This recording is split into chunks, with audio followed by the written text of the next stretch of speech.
Good evening बच्चों। आशा है कि आप सब अच्छे होंगे। आज हम बात करते हैं क्लास 9th और 11th के कोर्स में फाइलम है।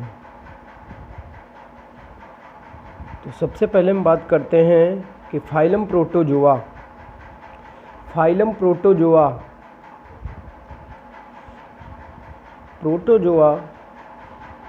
दो वर्णों से मिलकर बना है, proto plus Juan.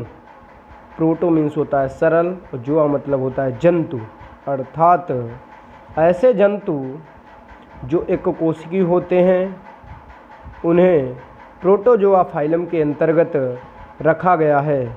Protozoa phylum के अंतर्गत रखा गया है, जैसे अमीबा, पैरामीशियम, युगलिना।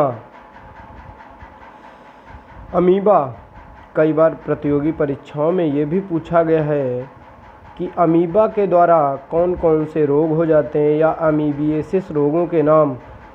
तो एंटमीबा हिस्टोलिटिका, एंटमीबा जिंजीवैलिस और प्लाज्मोडियम, ये जो रोग हैं वो अमीबा के द्वारा हो जाते हैं या अमीबिएसिस रोग हैं।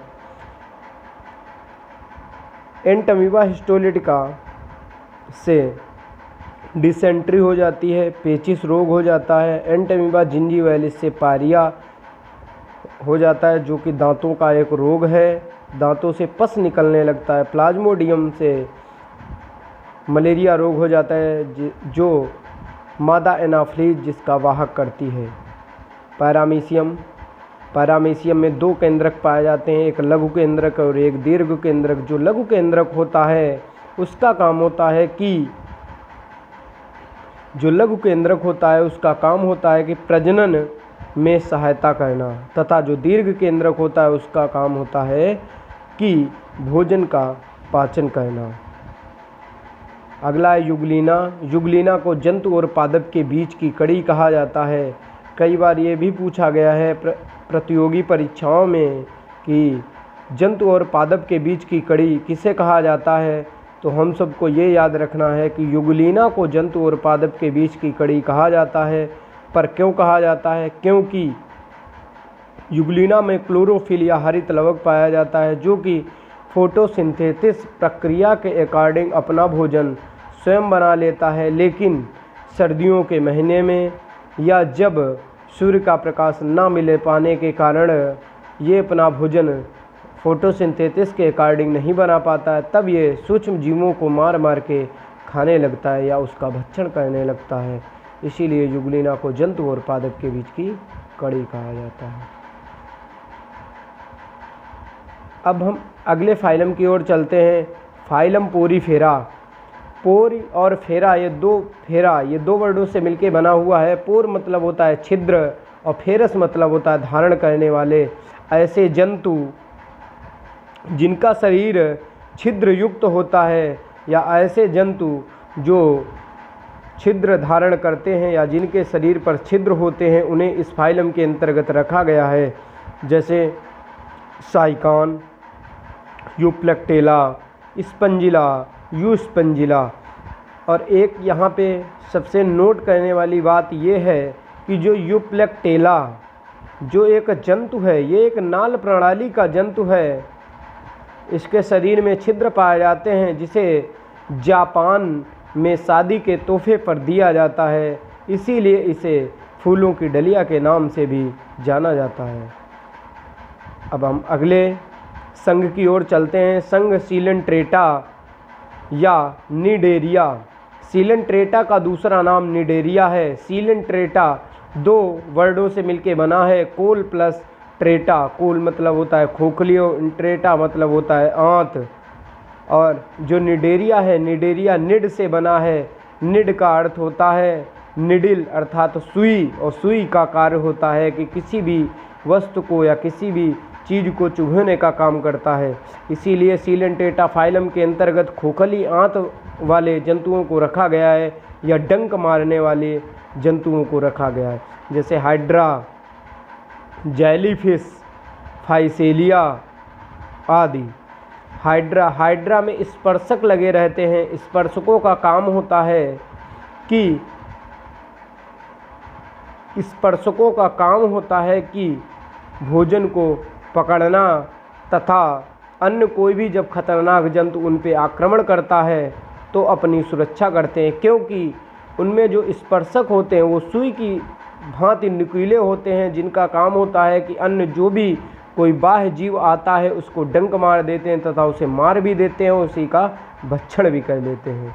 तो सिलेंटेटा या नाइडेरिया समझ में आया। अब हम आगे चलते हैं। Platyhelminthes phylum. Phylum Platyhelminthes. Platyhelminthes दो वर्डों से मिलकर बना है, प्लेटी प्लस हेल्मिन्थीज। प्लेट मतलब होता है चपटे, हेल्मिन्थीज मीन्स होता है कृमि, चपटे कृमि, अर्थात ऐसे जंतुओं को प्लेटीहेल्मिन्थीज फाइलम में रखा गया है जो चपटे होते हैं। जैसे आपने देखा होगा फीता कृमि या टीनिया या फैसियोला या प्लेनेरिया आदि जो जंतु हैं वो प्लेटीहेल्मिन्थीज के अंतर्गत रखे गए हैं। नेक्स्ट फाइलम है एस्केहेल्मिन्थीज अथवा निमेटोडा। एस्केहेल्मिन्थीज, एस्के प्लस हेल्मिन्थीज से मिलकर बना है। एस्के मतलब होता है गोल और हेल्मिन्थीज मतलब होता है कृमि। ऐसे जंतुओं को इसमें रखा गया है जो सूत्र रूपी या गोल कृमि होते हैं, जैसे एस्कैरिस। एस्कैरिस में नर और मादा अलग अलग होते हैं, इसीलिए एस्केहेल्मिन्थीज या निमेटोडा जो फाइलम है इसमें सबसे पहले अलग अलग जंतु पाए गए। इसमें नर और मादा अलग अलग जंतु होते हैं। एस्कैरिस नर होता है और मादा होता है। एस्कैरिस जो नर होता है वो काफ़ी छोटा होता है तथा जो मादा होती है वो काफ़ी बड़ी होती है।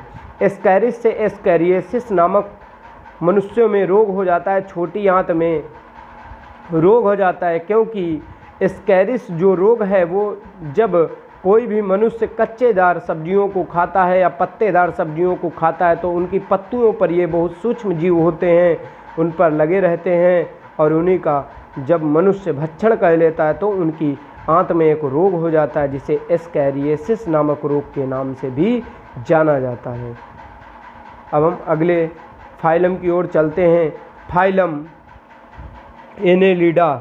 एनेलिडा, एने मतलब एनेलिडा, एने का मत एने मीन्स होता है एनेलिडा, एनुअल्स और इड्स से मिलकर यह बना है, जिसका अर्थ होता है छल्ले रूप, अर्थात इसमें इस प्रकार के जंतुओं को रखा गया जिनका शरीर बहुत से असंख्य छल्लों से निर्मित होता है, जैसे केचुआ और जोंक। यहाँ पर आपको एक और प्रश्न याद रखना है, प्रतियोगी परीक्षाओं में भी कई बार पूछा जा चुका है कि केचुए में किस प्रकार का परिसंचरण तंत्र पाया जाता है। तो आपको याद रखना है केचुए में बंद प्रकार का परिसंचरण तंत्र पाया जाता है। परिसंचरण तंत्र की खोज विलियम हार्वे नामक वैज्ञानिक ने की थी। उन्होंने बताया था कि जो परिसंचरण तंत्र होता है वो दो प्रकार का होता है, बंद प्रकार का और खुले प्रकार का। बंद प्रकार का परिसंचरण उसे कहा जाता है जिसमें रुधिर नलिकाओं के माध्यम से पूरे शरीर में बहता है, उसे बंद प्रकार का परिसंचरण कहा जाता है, तथा ऐसे जंतु जिनमें नलिका विहीन रुधिर बहता है उसे खुले प्रकार का रुधिर परिसंचरण तंत्र कहा जाता है। तो क्लियर हो गया ना कि बंद प्रकार का, खुले प्रकार का रुधिर परिसंचरण तंत्र।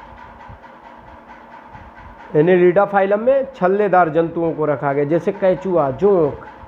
अब हम अगला फाइलम पे चलते हैं।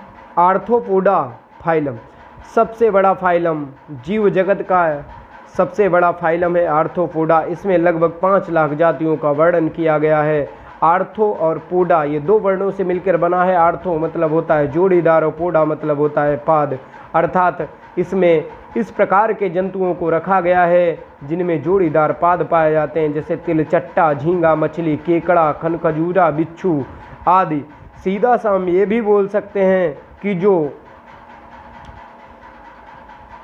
भोले बाबा अर्थात शंकर जी या शिव जी की जो भी जातियां हैं अन्य छोटी छोटी वही इसमें रखी गई, क्योंकि सब इसमें जहरीली जातियों का वर्णन किया गया आर्थ्रोपोडा फाइलम। और आर्थ्रोपोडा फाइलम में ऐसे सभी जंतु आते हैं जिनमें खुले प्रकार का रुधिर परिसंचरण तंत्र पाया जाता है। अगला है मोलस्का। मोलस्का मोलस से बना हुआ है। मोलस मीन्स होता है कोमल, अर्थात इसमें इस प्रकार के जंतुओं को रखा गया है जिनका शरीर कोमल होता है, जैसे पाइला या घोंगा या सीप, ऑक्टोपस, इसमें ये जंतु आते हैं। इनका जो शरीर होता है वो काइटिन या केराटिन नामक प्रोटीन से निर्मित होता है, जो कि ये प्रोटीन है ये कोमल भी होती है और कठोर भी होती है। अगला इकाइनोडर्मेटा। इकाइनोडर्मेटा, इकाइनोस प्लस डर्मेटा दो शब्दों से मिलकर बना है। इकाइनो का मतलब होता है कांटेदार और डर्मेटा मीन्स होता है त्वचा, अर्थात इसमें इस प्रकार के जंतुओं को रखा गया है जिसमें कांटेदार त्वचा पाई जाती है, जैसे तारा मछली या सितारा मछली और समुद्री खीरा आदि। इस प्रकार के जंतु हैं जो इकाइनोडर्मेटा फाइलम के अंतर्गत रखे गए हैं।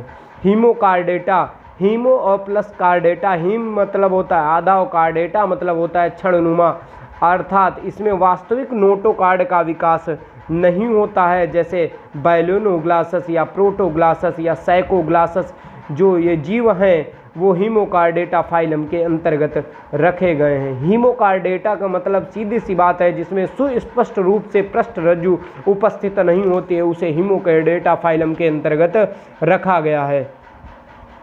अब लास्ट है बचा हुआ है कार्डेटा फाइलम। कार्डेटा फाइलम के अंतर्गत ऐसे जंतुओं को रखा गया है जिसमें बैकबोन या पृष्ठरज्जु या रीढ़ की हड्डी उपस्थित होती है। इसमें ग्रसनी पाई जाती है, कुलुम दरारें पाई जाती हैं, पेशी, अधर, हृदय पाया जाता है, आरबीसीज पाई जाती है और पूंछ भी पाई जाती है।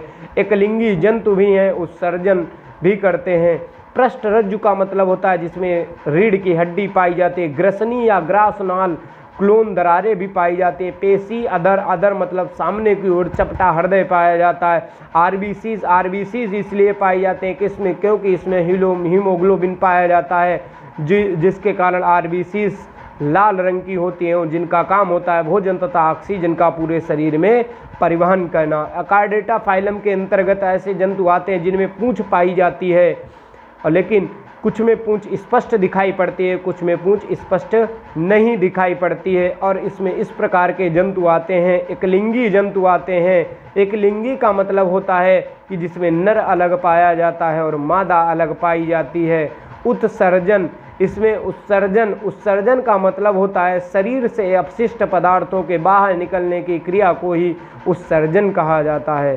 धन्यवाद। जय हिंद।